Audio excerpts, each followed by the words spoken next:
Good evening everybody, welcome back to Raj tutorials English classes. मैं Sanjay sir. आज हम लोग इंट्रोगेटिव सेंटेंस के दूसरे पार्ट की चर्चा करेंगे। पिछले वीडियो में एक सेंटेंस अनक्लियर रह गया था, मतलब उसको समझा हम नहीं पाए थे किन्हीं कारणवश। तो आज हम उसी से शुरू करते हैं। तो सेंटेंस इस प्रकार से था, she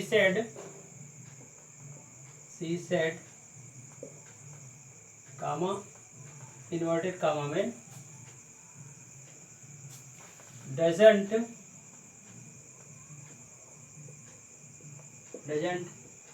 this boy obey his parents.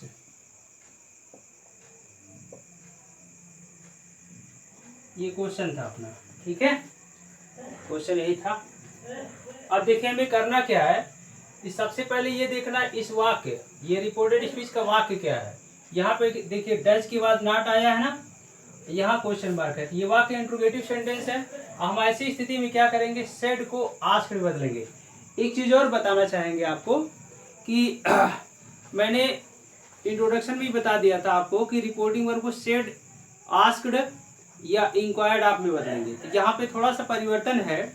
अगर मान लीजिए रिपोर्टिंग वर्ब के बाद ऑब्जेक्ट नहीं है तो आप आस्क्ड में बदलिए, बेहतर रहेगा। लेकिन अगर इंक्वायर्ड आप में बदलना चाहते हैं तो उसके लिए एक शर्त है कि आप आस्क्ड की जगह पे इंक्वायर्ड आप में बदल सकते हैं, डिमांडेड में बदल सकते हैं, वांटेड टू नो में बदल सकते हैं। लेकिन क्या, कब?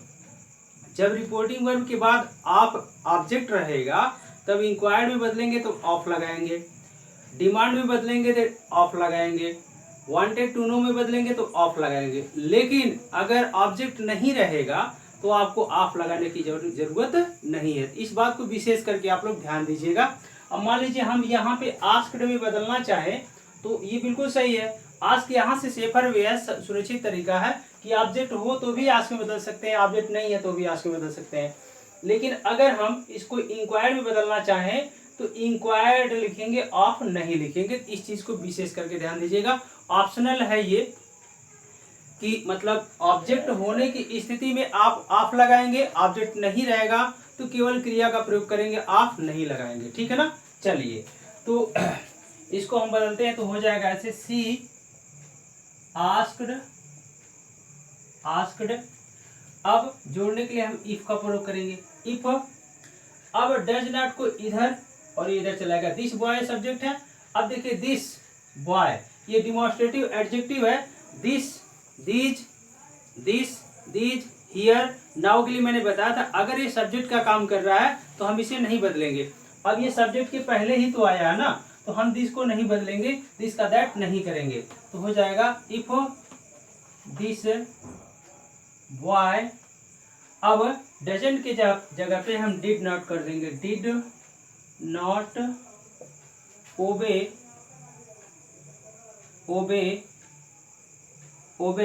अब देखिए हिज थर्ड पर्सन का प्रोनाउन, ये चेंज होगा नहीं तो हो जाएगा हिज पेरेंट्स। फुल स्टॉप लगा दी, इस तरह से चेंज होगा। फिर बढ़ते हैं अपने अगले नियम की तरफ, ठीक है। उम्मीद है आप सबको समझ में अच्छे से आ रहा होगा। ध्यान से सुनेंगे, एक एक चीज क्लियर होगी, ठीक है। ज्यादा पैनिक होने की जरूरत नहीं है, परेशान होने की जरूरत नहीं है। अगर दिक्कत होता है, नहीं समझ आता है, वीडियो को एक बार देखें, 2 बार 3 बार देखें, दोहरा के देखेंगे, समझ में आ जाएगा। कुछ बच्चे, हाँ, एक बच्चे ने कमेंट किया था कि सर वोकेटिव केस क्या होता है, ठीक है। तो वोकेटिव केस बेटा वो कहते हैं संबोधन कारक को हिंदी में, अंग्रेजी में वोकेटिव केस बोलते हैं। जब हम किसी भी नाउन को संबोधित करके पुकारते हैं, किसी व्यक्ति को पुकारते हैं तो उसको हम संबोधन कारक में बोलते हैं। जैसे मैंने बोला I said Ram come here, मैंने किसको बोला, राम को बोला, तो राम यहाँ वोकेटिव केस में, ठीक है ना। ओके, अब अगला नियम ये है आपका कि अगर मान लीजिए रिपोर्टेड स्पीच का वाक्य डिड से शुरू हो रहा है, तो ऐसी स्थिति में इसके साथ भी वही चीज है कि ये डिडंट हो जाएगा। डिड के पश्चात यहाँ नॉट भी आ सकता है, डिड के तुरंत बाद नॉट आ सकता है, ये ऐसे आएगा शॉर्ट फॉर्म में। और यहाँ होगा सब्जेक्ट प्लस यहाँ नॉट हो सकता है, ठीक है। तो ऐसी स्थिति में हम क्या क्या करेंगे, अगर डिड से शुरू हो रहा है रिपोर्टिंग और पास्ट टेंस में है तो हम करेंगे क्या, डिड के जगह पे हैड का प्रयोग कर देंगे और मुख्य क्रिया के फर्स्ट फॉर्म को थर्ड फॉर्म में चेंज कर देंगे, ठीक है ना। चलिए देखते हैं एक दो एग्जांपल इसका भी, ठीक। तो इसका एग्जांपल ये है, he said to me, he said to me, he said to me, comma लगा दिया, इन्वर्टेड कामा में क्या है, अब did you lend me your book, your book, ये क्वेश्चन मार्क लगा दिया, इन्वर्टेड कामा मैंने क्लोज कर दिया। अब he said to me did you lend me your book, देखिए डिड से शुरू हो रहा है वाक्य, यहाँ पे क्वेश्चन मार्क है, इंट्रोगेटिव सेंटेंस है, ये रिपोर्टिंग वर्ब अपना पास्ट टेंस है, हम करेंगे क्या यहाँ पे, ही आस्क्ड, आस्क्ड, टू हट जाएगा, मी हो जाएगा, ठीक है, इफ से जोड़ देंगे, इफ, यहाँ तक क्लियर सबको।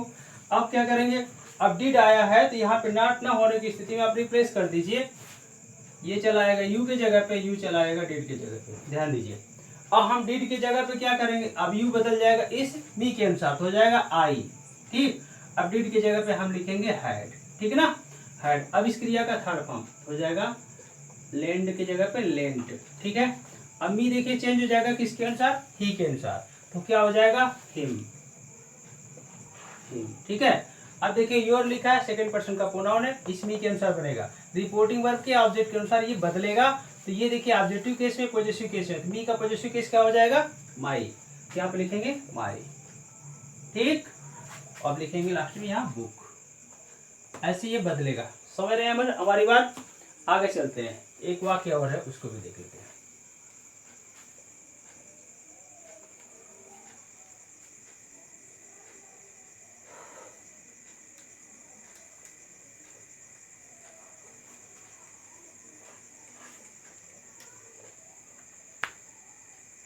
चलिए अगला वाक्य क्या है अपना, अगला ये है, she said, she said, she said, comma लगा दिया, इन्वर्टेड कामा यहाँ पे। अब ये है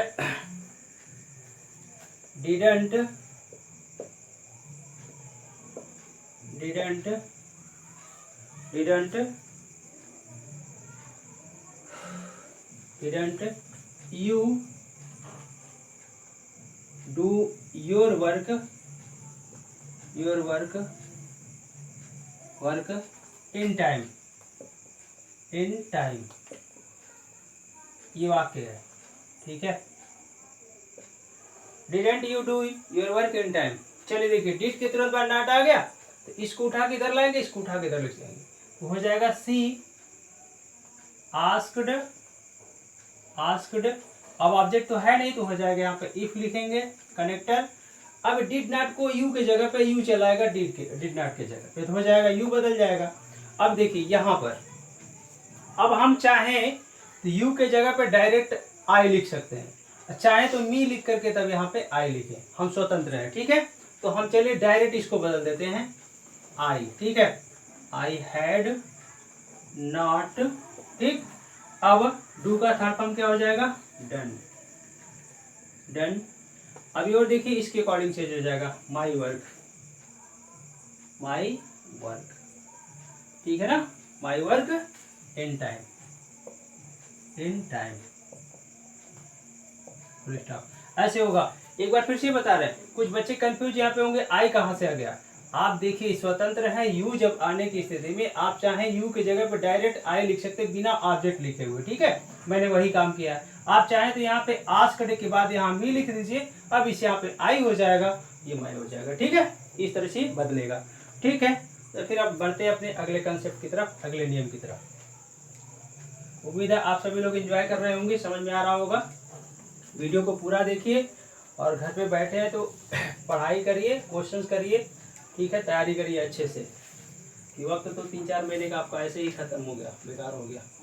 ठीक है, तो जो कुछ भी हो पा रहा है हम लोगों से उसका अधिक से अधिक फायदा उठाइए। अब हम बात करते हैं WH क्वेश्चन वर्ड्स। ठीक है, WH क्वेश्चन वर्ड्स मतलब WH से शुरू होता है प्रश्नवाचक वाक्य। अगर इंट्रोगेटिव सेंटेंस किसी प्रश्नवाचक शब्द जैसे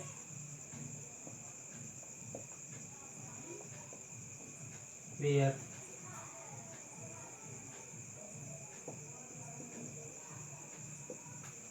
व्हाट,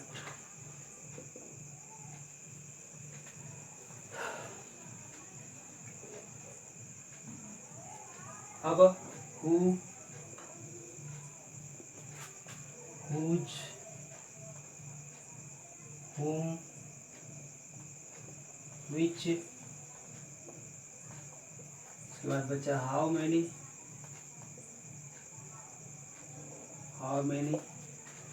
यहाँ लिखते हैं नहीं हटेगा, हाउ मच,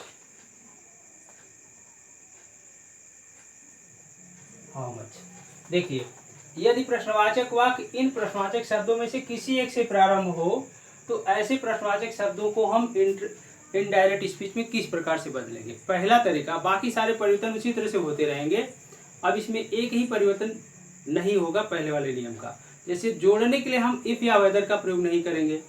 जिस भी प्रश्नवाचक शब्द से ये वाक्य शुरू होते हैं हम जोड़ने के लिए वही प्रश्नवाचक शब्द प्रयोग कर लेते हैं। ठीक है ना, तो इनके तुरंत बाद सहायक क्रिया आना चाहिए। ध्यान दीजिएगा, इंट्रो मैंने बता दिया था, अगर प्रश्नवाचक शब्द के तुरंत बाद सहायक क्रिया हो और अंत में प्रश्नवाचक चिन्ह हो, ये वाक्य डेफिनेटली इंट्रोगेटिव होगा। ठीक है, तो चलिए शुरू करते हैं ऐसे वाक्यों को कैसे हम चेंज करेंगे। ठीक,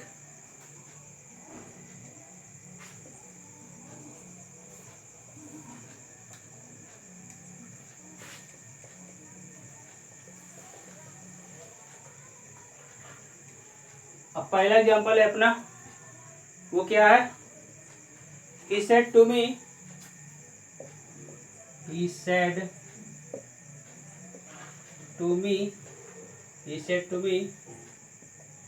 आगे है where do you live,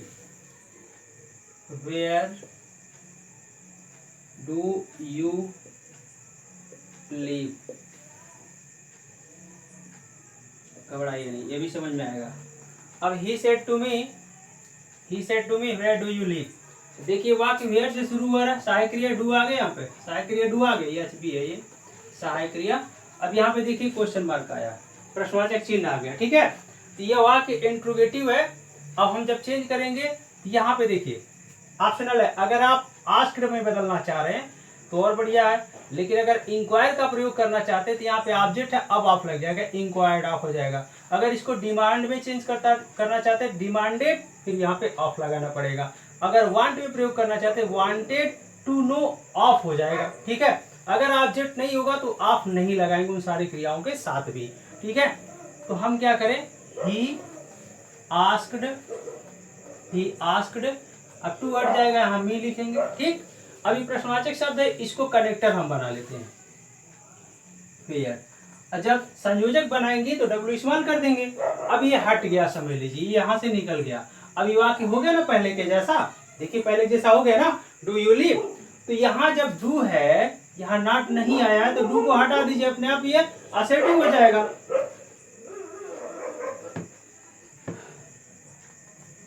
हाँ, तो वेयर है, अब हमने क्या किया, देखिए वेयर को हटा लिया तो पहले जैसा वाक्य हो गया। अब डू के बाद यहाँ यू के बाद नॉट तो नहीं आया ना, तो डू को हटा देंगे, अपने आप असर्टिव हो जाए, यानी कि डू को हटा दिए। अब देखिए यू लीव, अब यू बदल जाएगा मी के अनुसार, हो जाएगा आई। ठीक है, आई, लिव का थर्ड फॉर्म लिव्ड हो जाएगा। ये इस तरह से बनेगा। ठीक है, एक दूसरा वाक्य देखते हैं। दूसरा वाक्य अपना क्या है, Ram said to Shyam, Ram said to Shyam, comma लगाया मैंने यहाँ पे, इन्वर्टेड कामा में क्या है, Ram said to Shyam, how much money do you want, how much money money do you want. यहाँ क्वेश्चन मार्क लगा दिया, रोटे कामा क्लोज कर दिया। ठीक है, थोड़ा सा शोर शराबे के लिए माफी चाहेंगे, ऐसे माहौल में है जैसे गांव का माहौल है तो थोड़ा इतना बहुत तो होता रहेगा। Ram said to Shyam how much money do you want. तो ऐसी स्थिति में अगर हाउ मच या हाउ मेनी या विच आ गया तो आप विशेष करके ध्यान दीजिएगा कि ये सब होते हैं इंट्रोगेटिव एडजेक्टिव। क्या होते हैं? इंट्रोगेटिव एडजेक्टिव होते हैं। इनके बाद नाउन आएगा, नाउन के बाद सहायक क्रिया आपको मिलेगी। ठीक है, तो हाउ मच के बाद देखिए सहायक क्रिया तो है नहीं, मनी आया, मनी के बाद यहाँ सहायक क्रिया डू। ठीक, तो जब आप कनेक्टर बनाएंगे तो ये पूरा ले आएंगे। हाउ मच तो ले आएंगे, हाउ मच के बाद जो नाउन रहेगा उसको भी कनेक्टर हम बनाएंगे, एक ही साथ आ जाएगा। तो अब ऐसे बनेगा ये राम आस्क्ड श्याम अब क्या करेंगे? हाउ भैया इस्तेमाल कर दीजिए, हाउ मच मनी, यहां तक हम साथ में ले आए। अब यह देखिए इतना हटाने के बाद डू यू वांट आ गया, डू को हटा दी फिर यू वांट आ गया। अब यू बदल जाएगा श्याम के अनुसार, तो क्या हो जाएगा? He wanted. Full stop. इधर से दिखेगा आपको ही वांटेड, ऐसे बनेगा। ठीक, आगे बढ़ते हैं।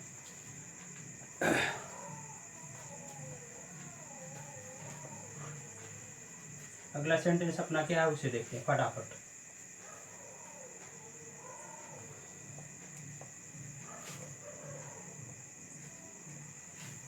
कोई भी नई चीज आती है उसको समझने और सीखने की कोशिश करना चाहिए, घबराना नहीं चाहिए। और आप लोग घबरा जाते होंगे, वीडियो स्किप करके आगे निकल जाते होंगे। एक दिन में कोई चीज समझ में नहीं आती, लगना पड़ता है उसके लिए, मेहनत करना पड़ता है। तो मेहनत करिए तब कोई चीज समझ में आने वाली है। अगला सेंटेंस देखिए, द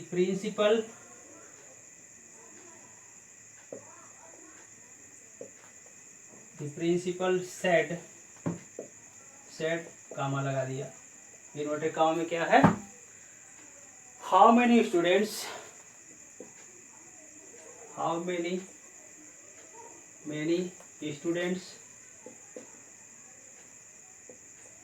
हटेगा नहीं, यहाँ पे देखिए students, how many students are not in the class today, are not in the class today. ये टुडे है, टुडे क्वेश्चन मार्क। ये लाजवाब सेंटेंस है, आंख मूंद के कोई काम नहीं करना है। अब देखिए द प्रिंसिपल सेड, यहाँ पे हाउ मेनी आया, क्वेश्चन मार्क आ गया, इंट्रोगेटिव सेंटेंस है, क्लियर हो गया। अब हाउ मेनी स्टूडेंट्स, यहाँ पे आर लिखा है, आर के बाद यहाँ नॉट इन द क्लास, यहाँ पे कोई ऐसा शब्द है जो सब्जेक्ट हो सकता है, तो यही बात समझना है। अब हाउ मेनी के पश्चात, हाउ मेनी से बनने वाले वाक्य दो तरह से होते हैं। एक तो हाउ मेनी के पश्चात आने वाला नाउन खुद उस वाक्य का कर्ता हो, और एक हाउ मेनी के पश्चात आने वाला नाउन उस वाक्य का कर्ता ना हो, सब्जेक्ट ना हो। यहाँ पे देखिए how many students are not in the class today. अब उसने, प्रिंसिपल ने क्या कहा कि आज कितने विद्यार्थी कक्षा में नहीं हैं। ठीक है, तो ये हाउ मेनी स्टूडेंट्स, अब क्यों से प्रश्न करेंगे, सॉरी कितने से प्रश्न करेंगे। ठीक है, कौन से प्रश्न करेंगे, तो स्टूडेंट जो जवाब में मिलेगा वो हाउ मेनी से संबंधित है, ये स्टूडेंट ही सब्जेक्ट है। तो ऐसी स्थिति में हम इस वाक्य को इसी तरह से रहने देंगे, सिर्फ सेंटेंस का टेंस बदल देंगे। ऐसे हो जाएगा, द प्रिंसिपल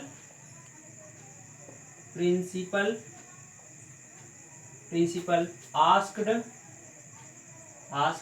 ठीक है, ये इस्तेमाल कर दीजिए, हाउ मेनी स्टूडेंट्स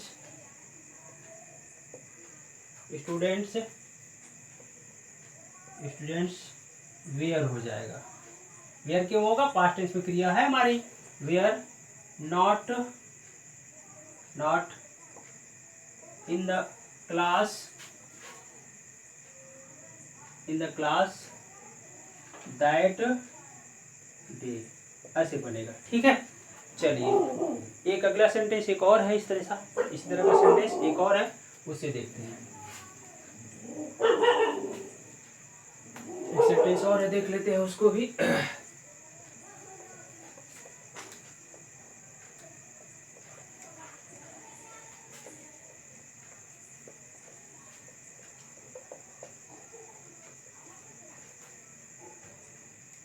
चलिए, ये क्या है? He said, I said to my friend, I said to my friend, I said to my friend, inverted comma में देखिए, इन्वर्टेड कॉमा में क्या है? How many lessons, how many lessons, how many lessons did he learn in a day,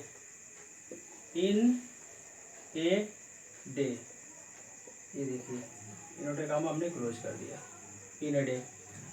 He said, I said to my friend, how many lessons did he learn in a day. अब इसे ध्यान से देखना है, how many के बाद lessons आए, यहाँ सहायक क्रिया, इस सहायक क्रिया बाद ही, किसने याद किया? उसने। देखिए जवाब में ये मिला, जवाब में ये लेसन नहीं मिला, तो इस वाक्य का सब्जेक्ट यहाँ पे है और पिछले वाक्य का सब्जेक्ट ये खुद था, तो हमने उसका इसका प्रारूप नहीं बदला। ठीक है, अब ये बदलेगा, हम बनाएंगे कैसे? तो ये हो जाएगा ऐसे, आई आस्क्ड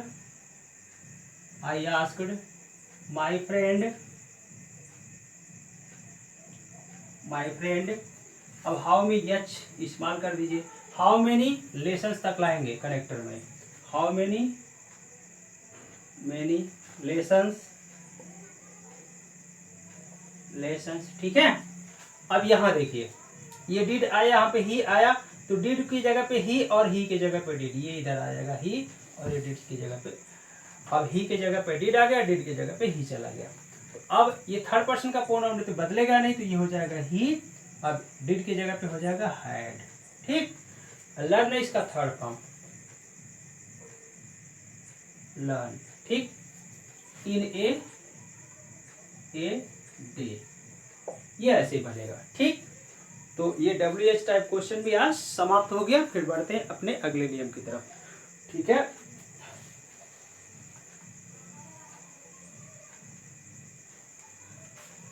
अब अगला नियम अपना क्या है?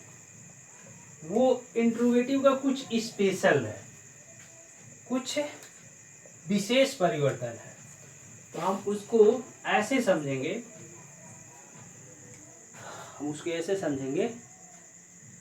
सम स्पेशल चेंजेस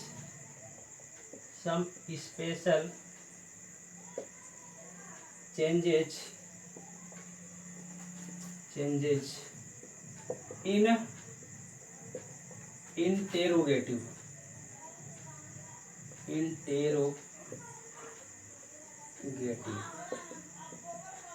ठीक, some special changes in interrogative. अब हम इंट्रोगेटिव में कुछ विशेष परिवर्तन की बात हम करेंगे। ठीक है, इंट्रोगेटिव कुछ विशेष परिवर्तन की बात करेंगे। विशेष परिवर्तन क्या है कि अगर मान लीजिए रिपोर्टेड स्पीच में वाक्य अगर यस या नो आंसर टू क्वेश्चन आ गया, तो हम करेंगे क्या? देखिए, तो अगर इस तरह से वाक्य आ गया, यस या नो आंसर टू क्वेश्चन आ गया, तो परिवर्तन तो हम उसी तरह से करेंगे। दूसरा जो वाक्य है जिसमें यस या नो आएगा, उसी यस या नो की जगह पर पहले वाक्य के सब्जेक्ट को लिखेंगे और सहायक क्रिया को रिवाइंड कर देंगे, दोहरा देंगे। और ठीक है, और उसके बाद ये प्रयोग नहीं करना चाह रहे तो आप क्या करेंगे? दूसरे वाक्य में आप क्या करेंगे? अगर यस होगा, यस की जगह पर रिप्लाइड इन अफर्मेटिव कर दीजिएगा, और नो होगा तो रिप्लाइड इन निगेटिव कर देंगे। अब इसको जब एग्जाम्पल से समझाएंगे तो और आपको अच्छे से समझ में आएगा। चलिए एग्जाम्पल देख लेते हैं। ठीक है, ओके, ये बहुत ही महत्वपूर्ण क्वेश्चन है, यूपी बोर्ड के लिहाज से बहुत ही इंपॉर्टेंट क्वेश्चन है, इसको अच्छे से देख लीजिए, आप लोग समझ लीजिए, एक एक स्टेप को अच्छे से समझा देते हैं। ठीक है, पहला क्वेश्चन है, she said to Rita, she said to Rita, Rita question लगा दिया, सॉरी कॉमा लगा दिया, कैन यू हेल्प मी, ये है can you help me, can you help me, ये question mark note comma close. अब रीता ने जवाब दिया, रीता सेड, रीता सेड, यहाँ कामा लगा दिया गया, इन्होंने काम लिखा यस, रीता सेड यस। ठीक है, अब यही यस आंसर टाइप क्वेश्चन है। अब इसमें समझना ये है कि कौन किससे बात कर रहा है। अब सी ने रीता से, सी सेड टू रीता, इसने रीता से कहा कैन यू हेल्प, क्या तुम मेरी मदद कर सकती हो। रीता ने बोला यस, रीता ने बोला रीता सेड यस। अब देखिए बनाएंगे कैसे, तो यहां तक तो उसी तरह से परिवर्तन कर लीजिए, कोई प्रॉब्लम नहीं आएगी आपको। ये होगा सी आस्क्ड, ठीक, रीता, अब ये कैन चला आएगा यू की जगह पे, यू चला जाएगा कैन की जगह पे, ठीक है ना। अब यू बदल जाएगा इस रीता के अनुसार, तो हो जाएगा, इफ यहाँ कनेक्टर लगा लेते हैं, इफ सी। अब एक ट्रिक और है इसमें, देखिए, अब दोनों एक प्रोनाउन, ये भी थर्ड पर्सन का है, भी थर्ड पर्सन, अगर रिपोर्टिंग वर्ब का सब्जेक्ट और ऑब्जेक्ट दोनों थर्ड पर्सन के हों और दोनों एक ही सेक्स से संबंधित हो, मतलब दोनों पुरुष हैं तो पुरुष हो, स्त्री है तो स्त्री है, तो आप क्या करेंगे, इधर अगर सेकेंड पर्सन का प्रोनाउन है, फर्स्ट पर्सन का प्रोनाउन है, तो जिसके अनुसार आप बदलेंगे कोष्टक में उसी के आगे उसको लिख देंगे। अब जैसे मान लीजिए हमने यू को बदला रीता के अनुसार, तो यहाँ पे सी तो लिखा, ये सी है, ये सी, कंफ्यूजन ना पैदा हो, तो हम सी के आगे रीता लिख देंगे, पता चल जाएगा रीता के अनुसार हमने बदला है।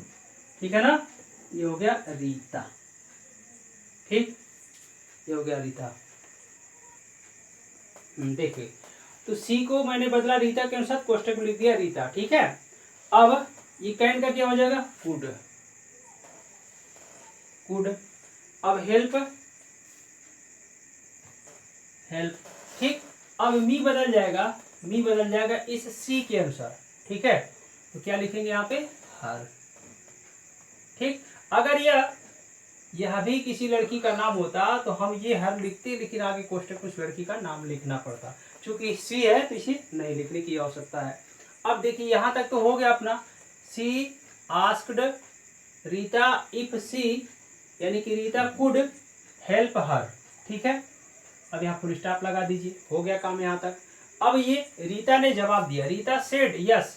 अब असर्टिव सेंटेंस दो तरह के होते हैं, एक अफर्मेटिव होता है, एक निगेटिव होता है। तो इसने यस में जवाब दिया, तो इसका मतलब आने वाला सेंटेंस यस, इसके कहने का मतलब है yes I can help you, तो असर्टिव सेंटेंस हुआ ना। अच्छा, अगर नो में जवाब दिया इसने, तो यह इसका क्या होता है, no I can not help you, तो दोनों तो असर्टिव हुआ ना। तो ऐसी स्थिति में हम इस सेट को रिप्लाइड में बदलेंगे और कनेक्टर दैट लगा देंगे, तो ऐसे हो जाएगा रीता रिप्लाइड। अब यहाँ कनेक्टर आप दैट लगा लेंगे, यहां तक क्लियर हो गया, रीटा रिप्लाइड। अब इसी को दैट, अब इसी ने बोला ना, इसी का प्रोनाउन यहाँ पे रख दीजिए, नाउन तो दोहराएंगे नहीं, तो हो जाएगा दैट सी। नहीं तो ये नहीं समझ में आ रहा कि यहाँ से क्या आया, यहाँ दिख रहा है सी कुड, तो आप लिख दीजिए सी कुड, ये फुल स्टॉप लगा दीजिए। अगर आप ऐसे नहीं समझ पा रहे, ऐसे नहीं बना पा रहे, तो यहां से चेंज करना है आपको। देखिए, रिप्लाइड दैट का प्रयोग नहीं करना चाहते हैं, तो आप यहाँ पे रीता रिप्लाइड, यहीं पे इस रिप्लाइड के आगे लिख सकते हैं इन अफर्मेटिव, ठीक है। अगर ये नहीं समझ में आ रहा है तो रीता रिप्लाइड इन अफर्मेटिव, ये लिखेंगे, रीता यहाँ रिप्लाइड हो जाएगा, यस आया, इन अफर्मेटिव कर देंगे जैसे यहाँ लिखा है, ठीक है ना। ओके, चलिए अब पढ़ते हैं, एक दूसरा सेंटेंस है उससे देखिए। आज कुछ ज्यादा डिस्टरबेंस हुआ है, तो भाई डिस्टरबेंस के लिए मैं माफी चाहूंगा, ठीक है, होता है, हम सब अपने अगल बगल के माहौल को तो नहीं बदल सकते हैं ना, उसको उससे कंप्रोमाइज कर सकते हैं, ठीक है। किस किस के पीछे कोई पड़ेगा, समझ रहे ना। चलिए आगे देखिए, एक दूसरा वाक्य है, I said to Ram, I said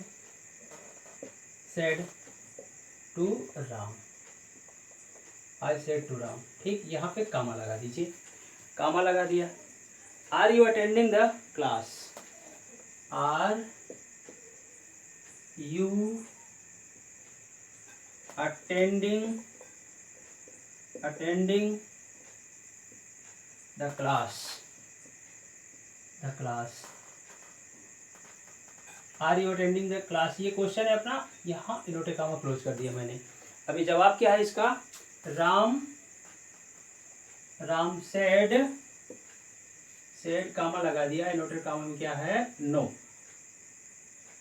ठीक है, नो, ये क्लोज। अब I said to Ram, are you attending the class, चलिए देखिए यहां तक तो इसे काम कर लेना, कोई प्रॉब्लम नहीं है। आई आस्क्ड राम, अब लगा देंगे कनेक्टर इफ, ठीक। यू बदल जाएगा इस राम के अनुसार, क्या हो जाएगा, ही, फिर वही काम करेंगे। अच्छा एक मिनट, इसमें नहीं करना पड़ेगा, कारण क्या है, देखिए ये फर्स्ट पर्सन का है, ये थर्ड पर्सन, कोई प्रॉब्लम नहीं है, ठीक है। तो ऐसे ही रहेगा, इफ ही, अब इसको उठा के इधर लाएंगे, यू के जगह पे यू चले आएगा, आर के जगह पे हो जाएगा you are attending the class, समझ में आ रहा है ना। तो यू को बदल दिया मैंने इस राम के अनुसार, तो हो गया हीज, ये प्रेजेंट कंटिन्यूअस का वाक्य है तो चेंज हो जाएगा, पास्ट कंटिन्यूस हो जाएगा, यानी कि ही वाज, यहाँ पे वाज हो जाएगा, ही वाज अटेंडिंग